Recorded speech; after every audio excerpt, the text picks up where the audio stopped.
Thanks for leading us in prayer, and good morning to all of you. For those of you 안녕하세요, 여러분. Andrew, Pastor Andrew, 저는 one of the 앤드류 pastors here, 목사입니다. and it's a pleasure to be together as we open 오늘도 God's 여러분과 Word now. 함께 하나님의 말씀을 나누게 되어서 기쁘게 생각합니다. Please know that we've been going through the book of Daniel for 우리 교회는 지금 다니엘서를 살펴보는 설교 시리즈를 진행하고 you'll 있습니다. notice the language changes. 오늘은 다니엘 7장을 보게 되는데 여기서 책의 언어가 크게 변합니다. As more difficult 다니엘 7장부터 우리가 일반적으로 조금 이해하기 어렵다고 생각하는 묵시 문학을 이제 보게 됩니다. I did wonder about how to 이 묵시 문학에 대해서는 설교 중에 좀 더 설명드리겠습니다. 오늘 본문을 어떤 방식으로 읽어야 할지 생각을 좀 해보았습니다. 전체를 한 번에 읽는 것이 좋을지 아니면 한 절씩 천천히 살펴봐야 할지 고민하다가 한 절씩 천천히 보는 것이 좋겠다고 생각했습니다. 특별히 오늘은 화면을 보셔도 좋지만 가급적 성경을 펴시고 직접 말씀을 보시면서 설교를 들으시면 가장 좋을 것 같습니다. 말씀을 시작하기 전에 특별히 우리 어린 학생들에게 한번 제안을 드려봅니다. 여러분, 김영준 목사님이 설교하실 때 레고 그림들을 보여주신 것을 기억하시죠? 여러분들 중에 레고를 좋아하는 분들이 한번 오늘 말씀을 읽으면서 상상력을 발휘해서 오늘 본문에 등장하는 이 환상 속의 네 마리 짐승을 한번 만들어 보면 어떨까 생각해 보았습니다. 여러분이 레고를 만들게 되면 저에게도 꼭 보여주시기를 부탁드리고요. 아니면 설교 노트에 그림을 그려봐도 좋을 것 같습니다. 그림을 그리시게 되면 저에게도 꼭 보여주세요. 그럼 말씀을 한번 자세하게 살펴보겠습니다. 다니엘서 7장 말씀입니다. 여러분 중에 다니엘 7장에 대한 설교를 들어본 분이 계신가요? 한 분 계시네요. 김영준 목사님. 이 본문으로 설교하신 적이 있다고 하시네요. 저는 다니엘 7장으로 설교하는 것이 처음입니다. 다니엘 7장 본문의 설교를 들어본 적도 없는 것 같습니다. 상당히 흥미롭습니다. 아마 많은 설교자들이 이 본문이 우리의 삶과 큰 관련이 없다고 생각할지도 모르겠습니다. 그런데 제가 준비하면서 느낀 것은 이 본문이 우리의 삶과 매우 큰 관련이 있다는 것입니다. 혹시 다른 이유는 이 본문의 언어와 내용이 다소 어렵고 또 위협적이어서 일지도 모르겠습니다. 제가 바라는 것은 오늘 우리가 이 본문의 말씀을 읽으면서 이 특이한 언어에 압도되지 않고 이 본문의 말씀의 원 독자, 원 청중들에게는 이것이 이상한 언어가 아니라 그분들이 충분히 쉽게 이해할 수 있었던 언어라는 것을 제가 설명드릴 수 있기를 바랍니다. 우리에게 모호하다고 느껴지는 부분들도 이 원래 청중에게는 쉽게 이해할 수 있는 내용이었을 겁니다. 다니엘서 7장 1절입니다. 벨사살 왕이 바벨론 왕이 된 첫 해에 다니엘은 꿈을 꾸면서 머릿속으로 환상을 보고 그 꿈을 받아 적었다. 이 바로 전 다니엘 6장에서는 우리는 사자굴에 던져진 다니엘에 대한 이야기를 들었습니다. 그때 김영준 목사님이 말한 것처럼 놀랍게도 다니엘은 그때 이미 나이가 많이 들어서 80대의 나이였을 것이라는 것을 우리가 들었습니다. 오늘 이 꿈은 그때보다 약 10년 전의 일입니다. 그러니까 다니엘은 아마 이 시점에서 70세 혹은 그 이상의 나이였을 것입니다. 우리가 5장을 건너뛰었기 때문에 그 내용을 읽지는 않았지만 5장에서 벨사살 왕은 느부갓네살 왕과 여러모로 대비가 됩니다. 4장에서 우리는 느부갓네살 왕이 하나님이 느부갓네살 왕을 낮추시고 그가 마치 짐승과 된 것 그 짐승처럼 된 것에 대해서 읽었습니다. 그러나 그가 하나님께 회개한 후 하나님은 그를 다시 일으켜 세우셔서 그가 인간의 정신을 차리게 되었습니다. 그런데 벨사살 왕은 느부갓네살 왕처럼 회개하지 않았습니다. 하나님이 그를 낮추실 때 그는 회개하지 않고 결국 목숨을 잃었습니다. 그 역시 또 다른 폭군이었습니다. 그때 벨사살 왕 때에 다니엘이 이 환상을 본 것입니다. 2절과 3절에 이렇게 이야기합니다. 다니엘이 밤에 환상을 보았는데 사방에서 하늘로부터 큰 바람이 바다에 불어닥쳤다. 그러자 바다에서 모양이 서로 다른 큰 짐승 4마리가 올라왔다. 말씀의 시작부터 우리는 매우 상징적인 언어들을 듣습니다. 사방으로부터 하늘의 바람이 불어오는 것은 하나님의 권능을 가리킵니다. 그래서 이 바다에서부터 내 짐승이 올라오지만 이 모든 것이 여전히 하나님의 권능적, 주권적 계획의 일부임을 알 수 있습니다. 그리고 이러한 하나님의 바람이 불어온다라고 하는 것은 그리 이상한 표현은 아닙니다. 에스겔서에 말하기를 생기야 사방으로부터 불어와서 이 살해당한 사람들에게 붙어서 그들이 살아나게 하여라. 에스겔서 37장의 유명한 모습, 마른 뼈에 숨을 불어넣고 생명을 불어넣는 장면을 우리가 기억할 수 있습니다. 또 다니엘 7장 2절의 큰 바다는 혼돈의 물을 상징합니다. 태초의 혼돈, 어둠의 영역인 것입니다. 바로 그곳을 하나님의 권능이 뒤흔들고 그러자 그 가운데에서 내 짐승이 등장합니다. 그리고 이 짐승들이 혼돈의 바다에서 나오기 때문에 이들이 악한 짐승들이라는 것을 우리는 알 수 있습니다. 또 이 짐승들은 일종의 돌연변이이기 때문에 사악한 짐승이라는 것을 우리가 알 수 있습니다. 성경에서 돌연변이는 사물이 그 원래 모습대로 되지 않으면 이것은 저주 혹은 악을 나타냅니다. 이 본문이 바로 그런 경우입니다.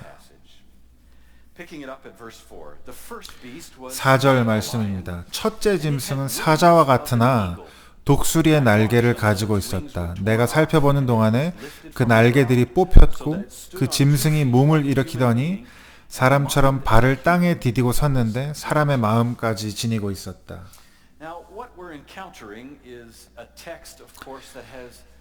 지금 우리가 읽고 있는 이 글들은 이 이미저리와 상징을 사용하는 본문입니다. 그리고 숫자들조차도 대부분 상징적으로 사용됩니다. 이것이 바로 우리가 묵시문학이라고 부르는 종류의 글입니다. 그리고 제가 앞서 말씀드린 것처럼 이러한 상징들은 원래 이 말씀을 들었을 유대인 독자들에게는, 청중들에게는 쉽게 이해되는 내용이었습니다.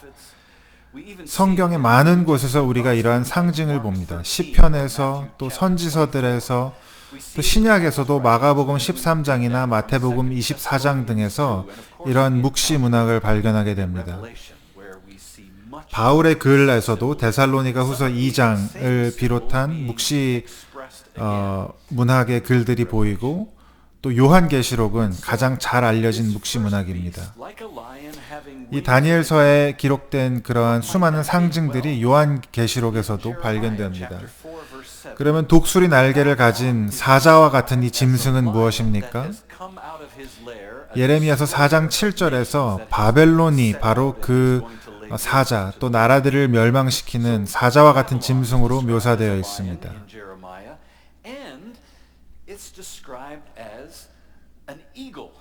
그리고 예레미야 28장에서 바벨론은 또한 독수리와 같은 모습으로 묘사됩니다.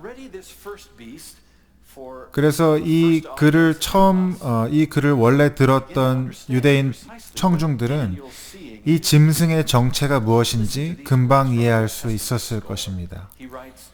한 구약학자의 말씀을 들어보십시오. 날개 달린 사자는 바벨론 왕궁의 문을 지키는 문지기로 여겨졌습니다. 다니엘이 바벨론의 포로로 끌려간 이후로 늘 보아왔던 모습이었을 겁니다. 날개를 가진 사자는 바벨론과 그 권력의 상징이었습니다.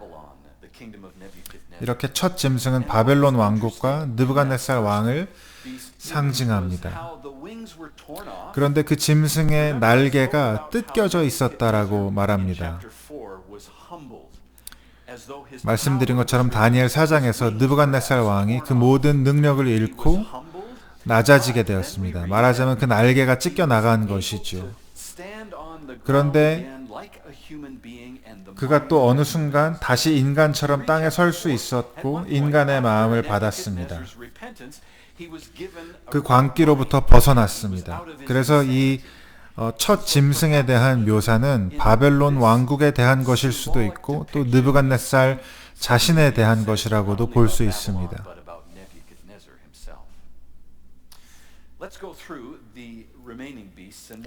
나머지 짐승들에 대해서도 살펴보겠습니다. 5절부터 이렇게 이어집니다.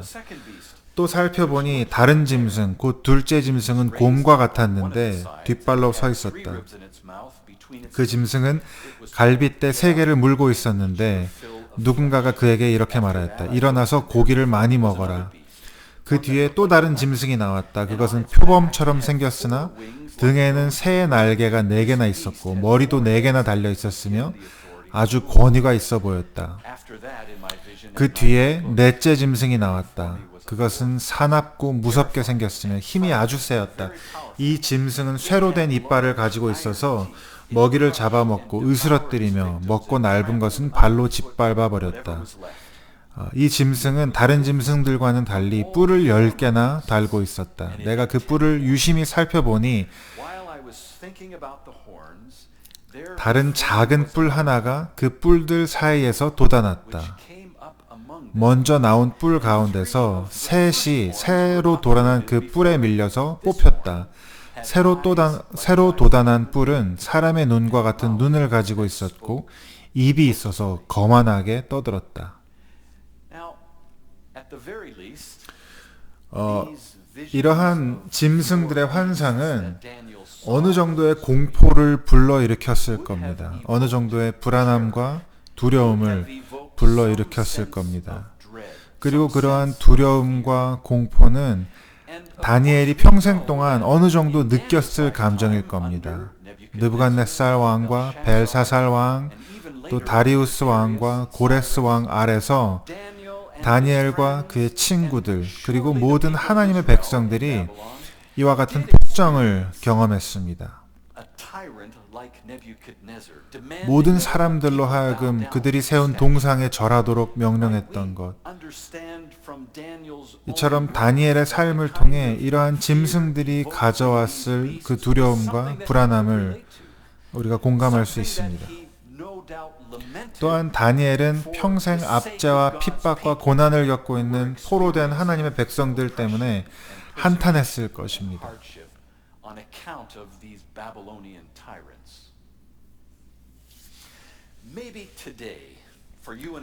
어쩌면 오늘 저와 여러분에게 우리가 살고 있는 이 세상, 이 왕국에 대해서 아마 우리가 그 정도의 두려움이나 공포를 느끼지는 않을 것입니다. 우리들은 비교적 편안하고 안전한 삶을 살고 있습니다. 대부분의 경우 우리는 우리의 신앙을 자유롭게 표현할 수 있습니다. 그러나 세상의 다른 지역에서는 그렇지 않습니다. 오늘날에도 많은 곳에서 그리스도를 따르는 사람들이 억압당하고 심지어 죽임당하기까지 합니다. 이란, 중국, 중동의 국가들, 수단, 나이지리아, 그러한 곳에서 그리스도를 따르는 사람들을 침묵시키고 죽이기까지 하는 악한 독재자들이 존재합니다. 그리고 그러한 지역에 살고 있는 우리의 형제 자매들은 짐승과도 같은 제국이라고 하는 것이 어떤 모습인지 잘 알고 있습니다. 이러한 다니엘서의 표현들은 그들은 직접 겪고 있는 것입니다. 그래서 이 본문은 우리들에게도 그렇게 이 세상의 사악한 힘에 대해서 경각심을 불러일으키기도 합니다. 그러나 그러한 두려움 가운데 다니엘이 이 놀라운 환상을 또 보게 됩니다. 내가 바라보니 옥좌들이 놓이고 한 옥좌에 옛적부터 계신 분이 앉으셨는데 그의 눈은 눈과 같이 희고 머리카락은 양털과 같이 깨끗하였다. 옥좌에서는 불꽃이 일고 옥좌의 바퀴에서는 불길이 치솟았다. 이 옛적부터 항상 계신 분이라는 인물은 다른 아닌 여호와 하나님 자신이시며 모든 신들 가운데 위대하신 분이십니다. 그리고 이 불꽃은 그분의 순결함과 능력을 상징합니다. 그분은 한 곳에 계시지 않고 움직이는 왕좌에 앉으사 온 지구를 운행하시며 모든 피조물에 대한 그분의 주권을 이 예언은 그분의 주권을 상징합니다. 불길이 강물처럼 그에게서 흘러나왔다. 수종드는 사람이 수천이요 모시고 서 있는 사람이 수만이었다. 심판이 시작되는데 책들이 펴져 있었다. 이 사악하고 포악한 짐승들 앞에서 다니엘은 옛적부터 항상 계신 분, 바로 하나님 자신과 또 그분을 둘러싸고 있는 무한한 수의 천사에 대한 이 놀라운 환상을 본 것입니다. 그분의 심판이 그의 보좌 앞에서 나오는 이러한 모습은 구약의 다른 곳에서 또 요한계시록에서도 우리가 보게 될 모습입니다. 이는 바로 모든 피조물을 다스리시는 하나님 자신이시며 또 그를 수종드는 수천 수만의 천사들입니다. 사실 히브리어에서 가장 큰 숫자가 만이기 때문에 수만이라고 하는 것은 보좌에 앉으신 주님을 수종드는 천사들이 무한한 숫자라는 것입니다.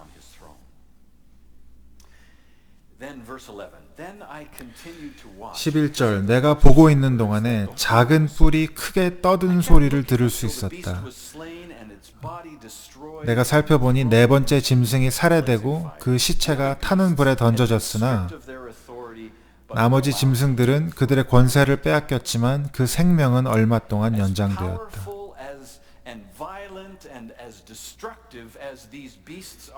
이 옛적부터 늘 계신 그분이 이 강력하고 파괴적인 짐승들을 죽이고 그 힘을 빼앗습니다. 그런데 한 뿔, 이 뿔은 사악함과 간교함과 속임수로 가득 차 있습니다. 다른 모든 짐승은 그들의 능력을 박탈당하지만 일정 기간 더 살 수 있습니다. 13절 내가 이러한 환상을 보고 있을 때 인자 같은 이가 오는데 하늘 구름을 타고 와서 옛적부터 계신 분에게 나아가 그 앞에 섰다. 옛적부터 계신 분이 그에게 권세와 영광과 나라를 주셔서 민족과 언어가 다른 모든 백성이 그를 경배하게 하셨다. 그 권세는 영원한 권세여서 옮겨가지 않을 것이며 그 나라가 멸망하지 않을 것이다. 잠깐 생각해 보겠습니다. 이 장면은 매우 흥미롭습니다. 인자와 같은 이가 오시는데 그분이 옛적부터 계신 이의 앞으로 나아갑니다.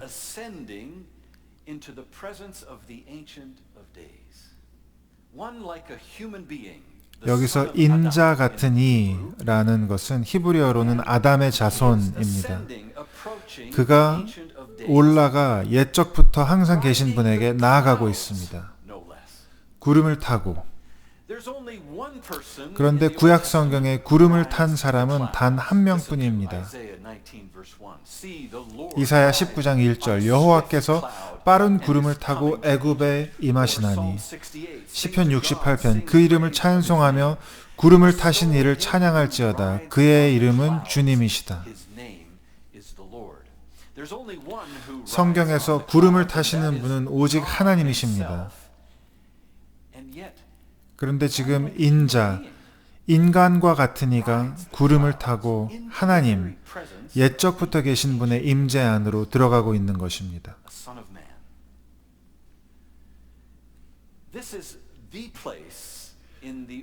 이 본문의 말씀은 구약 성경에서 한 분 하나님이 두 인격으로 표현된 가장 대표적인 구절입니다. 옛적부터 계신 분, 그리고 인자와 같으니 하나님의 두 인격이 가장 분명하게 드러난 구약 본문 중에 하나입니다. 그리고 이 본문이 너무도 중요한 이유는 예수님께서 스스로를 가리키실 때, 스스로를 일컬으실 때 가장 즐겨 사용하신 표현이 바로 인자이기 때문입니다. 예수님은 스스로를 그리스도라고 부르신 경우가 거의 없습니다. 또 스스로를 하나님이라고 말하신 경우는 더욱 없습니다. 그러나 매우 자주 예수님은 자신을 가리켜 인자라고 말씀하셨습니다.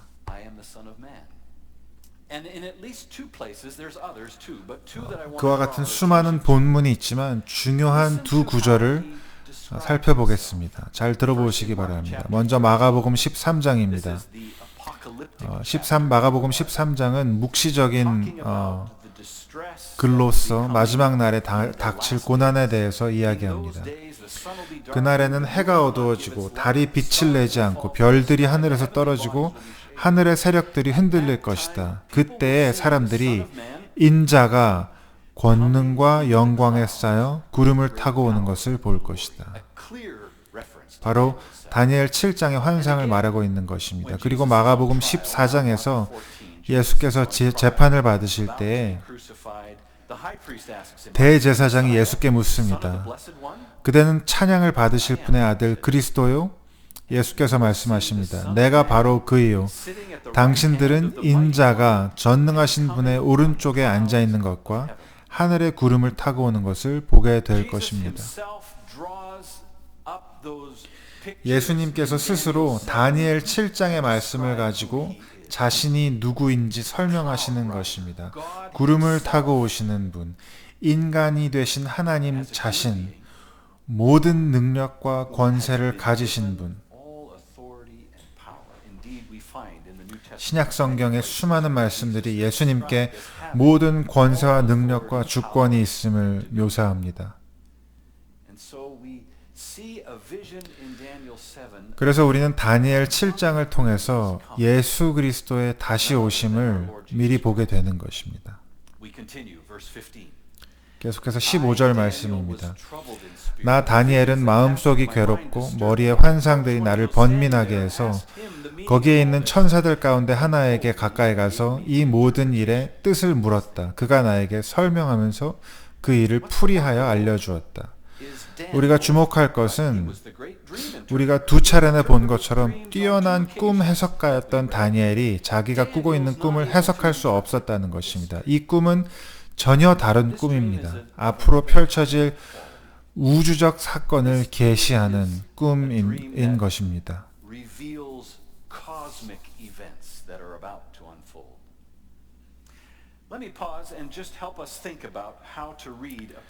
여기서 잠시 우리가 묵시 문학이 무엇인지 한번 생각해 보겠습니다. 성경에서 다니엘서나 계시록 같은 문학 장르를 묵시 문학이라고 하는데 이것은 마치 베일을 벗고 커튼을 거치고 그 뒤에 있는 무언가를 보게 된다는 뜻입니다. 여러분 예를 들어서 인류의 역사를 무대 위에서 벌어지는 연극이라고 생각해 보시기 바랍니다. 우리는 그 무대 위의 배우들을 보고 그 무대 위에서 일어나는 사건들을 봅니다. 그리고 그것이 전부라고 생각할 수 있습니다. 하지만 무대 뒤쪽에 커튼이 있습니다. 그리고 그 커튼 뒤에는 온갖 다양한 활동들이 일어나고 있습니다. 무대에 오를 준비를 하는 배우가 있고 무대 아래나 무대 위에서는 스태프들이 소품을 옮기고 다음 장면을 준비하면서 연극을 지휘하고 있는 것입니다. 우리가 무대에서 보는 것은 역사의 일부일 뿐입니다. 그런데 묵시 문학은 하나님께서 그 커튼 뒤를 우리에게 보여주시는 것입니다. 우리의 단순한 이해와 감각으로는 이해하거나 볼 수 없는 역사를 주관하는 우주적인 일들을 보여주시는 것입니다. 그것이 바로 지금 다니엘이 보고 있는 이 환상이고 이 환상을 바르게 이해하는 방법입니다. 다니엘은 이 꿈을 해석할 수 없습니다. 그는 이 꿈을 해석해 줄 하나님의 천사가 필요합니다. 그 해석은 이러합니다. 이 큰 짐승 네 마리는 앞으로 땅에서 일어날 내 왕이다. 제가 앞서서 이 첫 번째 짐승이 바벨론 왕국을 상징한다고 말씀드렸습니다. 두 번째 짐승은 곰입니다. 이 곰의 한쪽이 다른 쪽보다 높은 것이 특이합니다. 대부분의 구약학자들은 이 곰이 바벨론 왕국 이후에 등장한 메데 페르시아 왕국을 상징한다고 생각합니다. 좀 더 약한 메데 왕국과 더 힘있고 지배적인 페르시아 제국의 연합입니다. 이 짐승의 이러한 양면성은 메데 페르시아 왕국의 특징과 일치합니다. 한 학자가 이렇게 기록합니다. 이 메데 페르시아 왕국은 그 어떤 나라보다 많은 지역을 다스렸습니다. 이 곰과 같은 짐승은 그 앞에 있는 것은 무엇이든 삼키고 더 많이 삼키라는 이야기까지 듣습니다. 이는 역사가 실제로 기록하는 바입니다. 이 제국은 바벨론보다도 훨씬 더 잔인하게 더 많은 영토를 정복했습니다. 그 다음 세 번째 짐승은 가장 빠른 동물 중에 하나인 표범이었습니다. 그리고 그 등에는 날개가 4개나 있었고 그러니 그 속도가 더욱 빨랐을 겁니다. 메데 페르시아 왕국의 뒤를 이은 제국은 알렉산더 대왕이 이끄는 그리스 왕국이었습니다. 그리고 그리스 제국은 다른 제국들과는 매우 달랐습니다. 역사가들은 알렉산더 대왕이 그렇게 짧은 시간에 어떻게 그렇게까지 많은 나라들을 정복했는지에 대해서 경탄합니다. 불과 10년이라는 시간 안에 그는 인도에 이르기까지 이르는 그 당시 세상의 대부분을 정복했습니다. 그리고 그가 어떻게 그렇게 했는지 거의 설명이 불가능합니다. 그의 군대는 3만 명에 불과했기 때문입니다. 그런데도 그는 수십만의 군대를 가진 제국들을 정복할 수 있었습니다. 한 학자는 이렇게 말합니다. 누가 알렉산더 대왕에게 그런 능력을 주었습니까? 오직 하나님만이 그러실 수 있었습니다. 하나님은 열방을 다스리십니다. 알렉산더 대왕이 그의 3만 군대가 수십만의 페르시아 군대를 그렇게 빠른 속도로 정복할 수 있었다는 사실을 다른 방법으로는 설명할 수 없습니다. 이렇게 세 번째 짐승은 그리스 제국을 상징합니다. 그리고 19절에 다니엘이 말하길 그때 나는 넷째 짐승의 참뜻을 더 알고 싶었다. 이 짐승은 다른 짐승들과는 달랐으며 매우 사납고 쇠이빨과 노쇠 발톱으로 먹이를 잡아먹고 그 나머지 짐승들을 발로 짓밟아 버렸다. 네 번째 짐승은 앞에 세 짐승과는 전혀 달랐습니다. 한 역사가의 말을 들어보겠습니다. 로마 제국은 세상이 그때까지 알고 있던 그 어떤 것과도 비교할 수 없는 힘과 영향력을 가졌습니다. 나라들이 로마 군대의 발 아래 짓밟혔습니다. 그 힘은 저항할 수 없었고 그 영향력은 앞선 세 왕국과는 전혀 다른 차원이었습니다. 네 번째 짐승은 로마 제국을 상징합니다. 그런데 이 네 번째 짐승에게는 특이한 점이 있었습니다. 다니엘이 말합니다. 나는 그 짐승의 머리에 있던 10뿔과 새로 돋아난 다른 뿔 하나에 대해서도 알고 싶었다. 그 뿔에는 눈들이 있고 크게 떠드는 입이 있었으며 다른 뿔들보다 강하게 보였다. 그 뿔이 하나님의 성도들에게 맞서 전쟁을 일으키고 그들을 이겼으나 옛적부터 계신 이가 오셔서 가장 높으신 분의 성도들의 권리를 찾아주셔서 마침내 성도들이 나라를 되찾았다. 천사가 이렇게 말했다.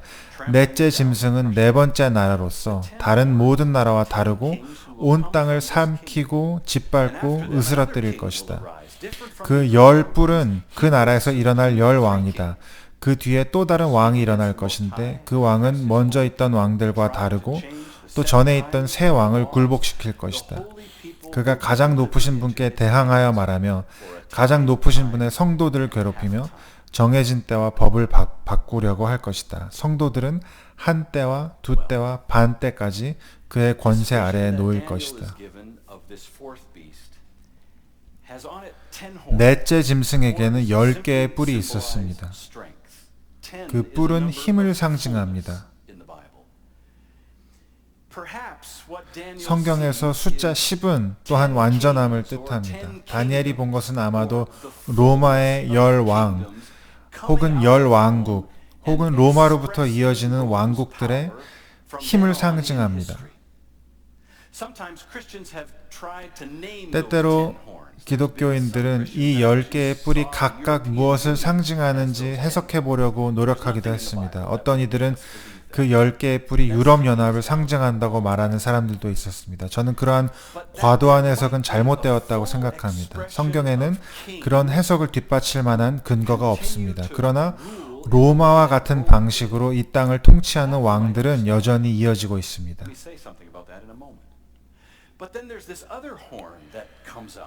그런데 이 10뿔과는 다른 새로운 한 뿔이 돋아납니다. 이 뿔은 말할 수도 있고 볼 수도 있고 지능이 있고 속이고 교활하다고까지 묘사됩니다. 이 뿔이 일어나 다른 세 개의 뿔을 무너뜨립니다. 숫자 셋은 완전함을 뜻합니다. 그렇게 이 세 뿔은 나머지 모든 뿔보다 큰 힘을 과시합니다. 이것이 과연 어떤 의미일까요?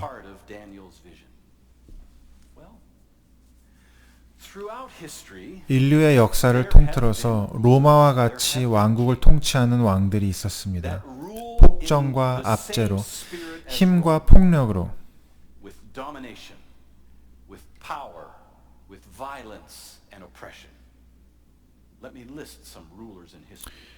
아마 이들이 대표적인 예가 될 것입니다. 2세기, 기원전 2세기의 안티오쿠스 에파피네스, 네로 황제, 아틸라 왕, 징기스칸, 이반 4세, 히틀러, 스탈린, 무솔리니, 마오쩌둥, 이디 아민, 그리고 북한의 김정은까지도 그 리스트는 끝이 없습니다. 이렇게 10개의 뿔은 하나의 상징으로 로마의 정신을 이어받아 폭정을 일삼는 이들의 이 땅의 왕들을 상징합니다. 한 학자가 이렇게 말합니다. 인류 역사상 그 어느 때라도 이 세상 어디에선가는 재앙적인 수준의 폭력과 폭정이 이어져 왔습니다. 이 새로 돋아난 한 뿔에 대해서 좀 더 이야기할 필요가 있겠습니다. 대부분의 성경학자들은 이 한 뿔이 바로 신약이 말하는 적그리스도 또는 불법의 사람이라고 이해합니다. 사도 바울이 이 불법의 사람에 대해서 이렇게 말합니다. 여러분은 아무에게도 어떤 방식으로 속지 마십시오. 그날이 오기 전에 먼저 믿음을 배신하는 일이 생기고 불법의 사람, 곧 멸망의 자식이 나타날 것입니다. 그는 신이라고 불리는 모든 것이나 예배의 대상이 되는 모든 것에 대항하고 그들 위로 자기를 높이는 자인데 하나님의 성전에 앉아서 자기가 하나님이라고 주장할 것입니다. 성경은 그 역사의 끝에 주님이 재림하시기 전에 한 사람이 등장하리라는 말씀을 여러 곳에서 합니다. 그리고 그는 불법의 사람이라고 불리웁니다. 스스로를 하나님이라 칭하는 적그리스도가 바로 그입니다. 이 적그리스도가 어떤 특정한 인물인지 아니면 세상 가운데 하나님을 대적하는 이들을 의미하는 상징인지는 분명하지 않습니다. 저는 그것이 일종의 상징이라고 생각합니다. 인류의 역사가 끝날 때 바울이 이야기하고 또 성경의 다른 곳에서 말씀하는 것처럼 그 인류의 역사의 끝날에 스스로를 구원자라고 하나님이라고 칭하며 하나님을 대적하는 힘있는 통치자가 등장할 겁니다.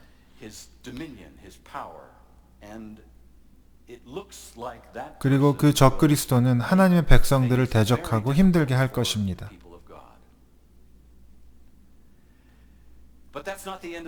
그러나 거기서 끝이 아닙니다.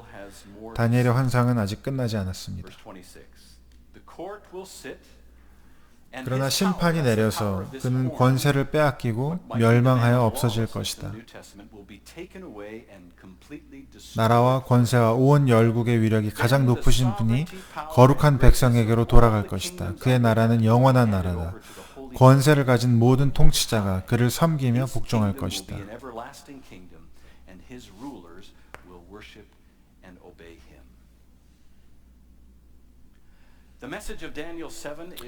다니엘 7장의 메시지는 하나님께서 이 세상을 힘들게 하는 이러한 악한 제국을, 악한 왕들을 잠시 허락하셨다는 것입니다.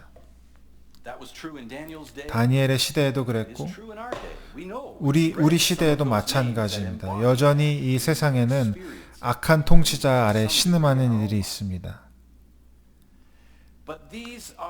그러나 이는 영원하지 않습니다. 일시적입니다. 25절에서 말하는 한때와 두때와 반때라고 하는 것은 사실 번역이 어려운 표현입니다. 어떤 이들은 이를 3년 반이라고 해석하기도 합니다. 온전수인 7의 반때라고 보는 것입니다. 그러나 그보다는 이 반때라고 하는 것은 영원하지 않은 일시적인 기간을 의미할 수 있습니다. 이 세상의 왕국은 언젠가는 망하고 하나님의 나라가 영원히 설 것입니다. 제가 앞서 말씀드린 것처럼 저와 여러분은 이러한 폭정과 폭군의 통치를 직접 경험하고 있지는 않습니다.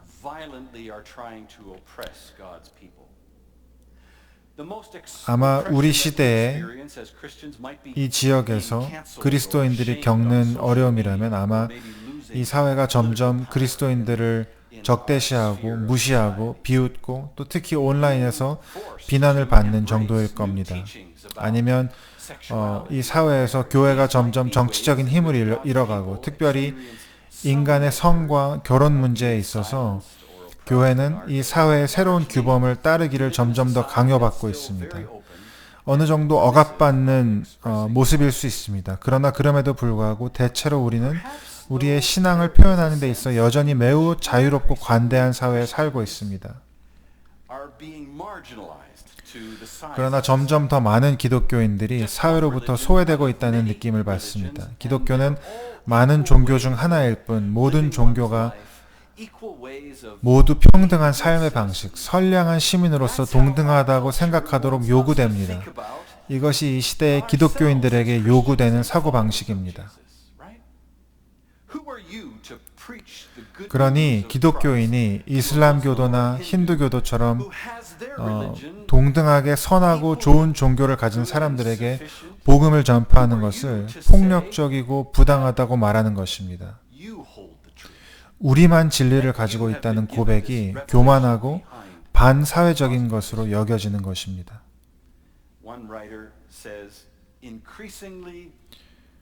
알리스테어 베그라고 하는 목사님이 이렇게 이야기합니다. 복음을 전하는 기독교인들이 점점 더 사회에 도움이 되지 않고 불필요한 것을 강요하는 사람들로 인식되고 있습니다. 선하고 좋은 무슬림들, 힌두교인들, 무신론자들, 불가지론자들을 그냥 좀 내버려 두라는 것입니다.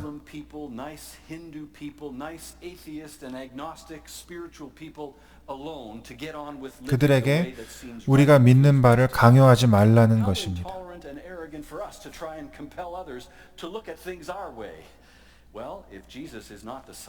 우리가 다른 사람들에게 우리가 믿는 바를 믿으라고, 우리가 보는 바를 보라고 초청하는 일이 매우 편협하고 오만한 행동이라고 비판받는 것입니다.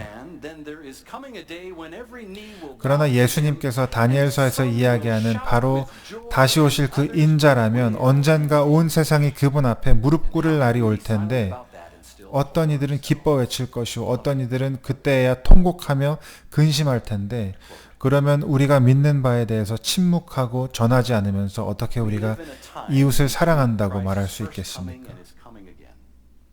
우리는 그리스도의 초림과 재림 사이의 시기에 살고 있습니다. 이 짐승이 여전히 존재하는 그러한 시대입니다. 그럼에도 불구하고 하나님은 여전히 보좌에 앉아 계시고 여전히 우리와 함께 하십니다. 마이클 호튼 교수가 이렇게 말합니다. 그리스도께서 죽은 자 가운데서 부활하신 후에 승천하심으로 오늘 우리의 삶의 이 역사의 시점에 하늘로부터 성령이 오셔서 우리에게 승리를 미리 맛보게 하셨습니다. 예수님이 승천하셔서 하나님 우편에 앉아 계시기에 지금 이 악한 시대에도 하나님의 질서가 이 세상에 작동하고 있으며 우리는 이 시대의 죄와 사망의 권세에 대해 저항하는 삶을 살 수 있는 것입니다. 우리가 아직 이 악한 시대에 살고 있으나 말씀의 선포와 성례의 집전을 통해 다가올 하나님 나라의 능력이 우리에게 침노하고 있는 것입니다. 이는 그리스도가 주이시며 성령께서 우리로 하여금 그리스도의 고난과 부활에 참여하게 하시기 때문입니다. 예수님께서 승천하셨다는 사실이야말로 교회와 그리스도인들이 이 땅에서 저항 정신을 가지고 살아갈 수 있는 힘의 근원이며 언젠가 오실 참된 왕의 승리에 온전히 참여할 것에 대한 약속입니다. 이것이 바로 우리가 살고 있는 시대입니다. 구름을 타고 오신 인자와 같은 이가 역사의 보좌에 앉아 계신 것, 그리고 우리는 예수 그리스도의 주되심을 이 땅에서 믿고 선포하며 살아가는 이 시대를 향한 저항 세력인 것입니다. 여러분, 저항 세력이 뭐냐고 질문하실지 모르겠습니다. 이런 예를 들어보고 싶습니다. 여러분이 몇 주 전에 들으신 것처럼 우리는 우리 교회 건물에 커넥션스라고 부를 카페 사역을 준비 중에 있습니다. 이 카페는 우리가 이웃을 만나고 함께 커피를 나누는 자리가 될 겁니다.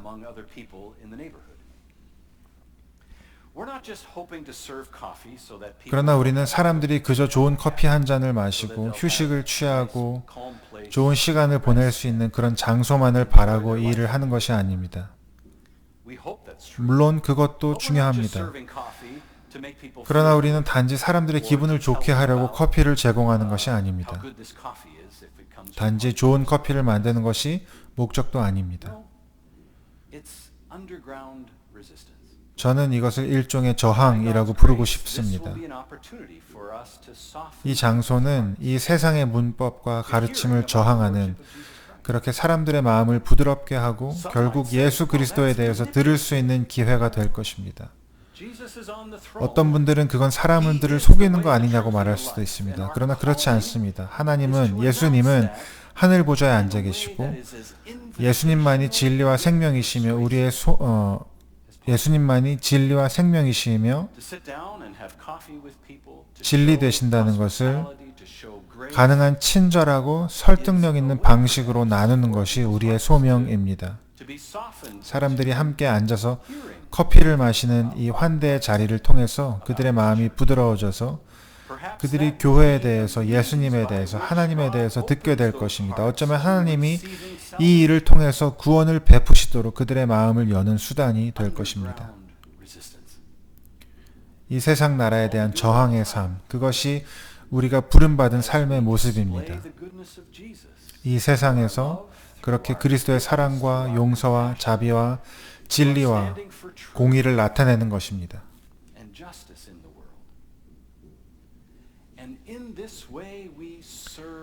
그렇게 함으로써 우리는 역사의 보좌에 앉으신 인자를 섬기게 됩니다. 때로 우리는 세상에 존재하는 사악한 짐승의 손에 고통을 받을 수도 있습니다. 그러나 언젠가 우리는 승리하신 예수님 앞에 함께 모이게 될 것입니다. 우리는 이 땅의 어떠한 권세도 두려워할 필요가 없습니다. 그리스도는 주님이시고 우리의 생명이 그분의 손에 달려있기 때문입니다.